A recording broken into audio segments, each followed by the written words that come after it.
অসম আৰক্ষী বিভিন্ন বিদ্যালয়ৰ ছাত্ৰ ছাত্ৰীসকলে ইতিমধ্যে পেৰেডৰ অনুশীলন নগাঁৱৰ নুৰুল আমিন ষ্টেডিয়ামত আহি পেৰেডত অনুশীলন কৰিছে আৰু যিসকল অসম আৰক্ষী যিসকল বিষয়া আছে তেওঁলোকে ইতিমধ্যে সকলোকে প্ৰশিক্ষণ দিছে আৰু এই মুহূৰ্তত আমি নগাঁৱৰ নুৰুল আমিন ষ্টেডিয়ামৰ পৰা এই পৰিৱেশ দেখুৱাই আছো নগাঁৱৰ নুৰুল আমিন ষ্টেডিয়ামত তেওঁলোকে এনেদৰে এতিয়া তেওঁলোকে অনুশীলনত ব্যস্ত হোৱা পৰিলক্ষিত হৈছে কাৰণ তেওঁলোকে ২৬ জানুৱাৰীৰ পুৱা তেওঁলোকে এই যি তেওঁলোকে যি পেৰেডত অংশগ্ৰহণ কৰিব আৰু সেই পেৰেডত অংশগ্ৰহণ কৰিবৰ বাবে ইতিমধ্যে সকলো আহি ইয়াত উপস্থিত হৈছে অসম আৰক্ষীৰ পুৰুষ কেডাৰ মহিলা কেডাৰ সকলো আহিছে এনচিচিৰ যিসকল কেডাৰ সেই কেডাৰ এনচিচিৰ কেডেট সকলো আহি ইয়াত তেওঁলোকে অনুশীলনত অংশ লোৱা পৰিলক্ষিত হৈছে নগাঁৱৰ কেইবাখনো বিদ্যালয়ৰ ছাত্ৰ ছাত্ৰী আহি ইয়াত অনুশীলন কৰা পৰিলক্ষিত হৈছে যিহেতু ২৬ জানুৱাৰীৰ পুৱাই তেওঁলোকে এই যি তেওঁলোকৰ কচৰত তেওঁলোকে প্ৰদৰ্শন কৰিব নগাঁওবাসী ৰাইজৰ সন্মুখত প্ৰদৰ্শন কৰিব গতিকে তেওঁলোকে ইতিমধ্যে এই যি অনুশীলন সেই পেৰেডত অনুশীলন কৰা পেৰেডৰ অনুশীলন আজি পুৱাৰ ভাগৰ পৰা চলি আছে আৰু এই মুহূৰ্ততো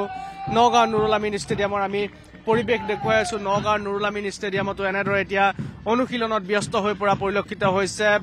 ২৬ জানুৱাৰীৰ পেৰেডত অংশগ্ৰহণ কৰিবলগীয়া যিসকল আৰক্ষীৰ জোৱান যিসকল এনচিচি কেডেট বা বিভিন্ন বিদ্যালয়ৰ ছাত্ৰ ছাত্ৰীসকল কেইবাখনো বিদ্যালয়ৰ ছাত্ৰ ছাত্ৰীসকল আহি ইয়াত তেওঁলোকে পেৰেডত অংশ লোৱা পৰিলক্ষিত হৈছে আৰু ইতিমধ্যে অসম আৰক্ষীৰ যি বেণ্ড সেই বেণ্ডো প্ৰদৰ্শন কৰা হৈছে আজিৰ দিনটোতে কাৰণ আজিৰ দিনটোতে তেওঁলোকৰ যি ফাইনেল ৰিহাৰ্চল সেই ফাইনেল ৰিহাৰ্চল তেওঁলোকে ইতিমধ্যে কৰিছে আৰু অহা কাইলৈ বিয়লিৰ ভাগত তেওঁলোকে ৰিহাৰ্চল কৰিব কিন্তু আজিৰ দিনটোত যিহেতু ছাত্ৰ ছাত্ৰীসকলোকে ইয়ালৈ যিসকল ছাত্ৰ ছাত্ৰীয়ে এই পেৰেডত অংশগ্ৰহণ কৰিব গণৰাজ্য দিৱসৰ পেৰেডত অংশগ্ৰহণ কৰিব তেওঁলোককো ইয়ালৈ অনা হৈছে আৰু তেওঁলোকক ইয়াত অনুশীলন কৰোৱা হৈছে তেওঁলোককো ইয়াত প্ৰশিক্ষণ দিয়া হৈছে কেনেদৰে আচলতে তেওঁলোকে এই পেৰেডত এই গণৰাজ্য দিৱসৰ পেৰেডত তেওঁলোকে অংশগ্ৰহণ কৰিব এই সকলোবিলাক তেওঁলোকক প্ৰশিক্ষণ দিয়া হৈছে আৰু পুৱাৰ ভাগৰে পৰাই অনুশীলন ইতিমধ্যে নগাঁও নুৰুল আমিন ষ্টেডিয়ামত চলি আছে আৰু কাইলৈ আৰু ২৬ জানুৱাৰীৰ পুৱাই তেওঁলোকে যিহেতু এই পেৰেডত অংশগ্ৰহণ কৰিব আৰু সেই পেৰেডত ইতিমধ্যে অনুশীলনৰ বাবে সকলো বিদ্যালয়ৰ কেইবাখনো বিদ্যালয় নগাঁৱৰ আগশাৰী কেইবাখনো বিদ্যালয়ৰ ছাত্ৰ ছাত্ৰীসকল ইয়াত আহি উপস্থিত হৈছে তেওঁলোকে পেৰেডত অংশগ্ৰহণ কৰা পৰিলক্ষিত হৈছে আমি এই মুহূৰ্তত নগাঁও নুৰুল আমিন ষ্টেডিয়ামৰ পৰা দেখুৱাই আছো নগাঁৱৰ নুৰুল আমিন ষ্টেডিয়ামত এনেদৰে এতিয়া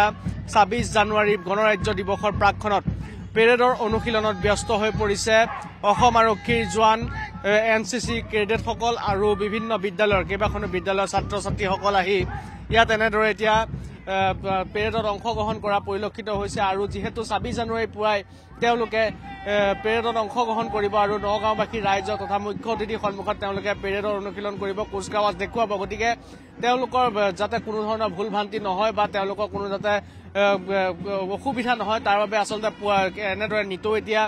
নগাঁও নুৰুল আমিন ষ্টেডিয়ামত অনুশীলন চলা পৰিলক্ষিত হৈছে আৰু অসম আৰক্ষীৰ কেইবাগৰাকী বিষয়াই ইয়াত তেওঁলোকক প্ৰশিক্ষণ দি আছে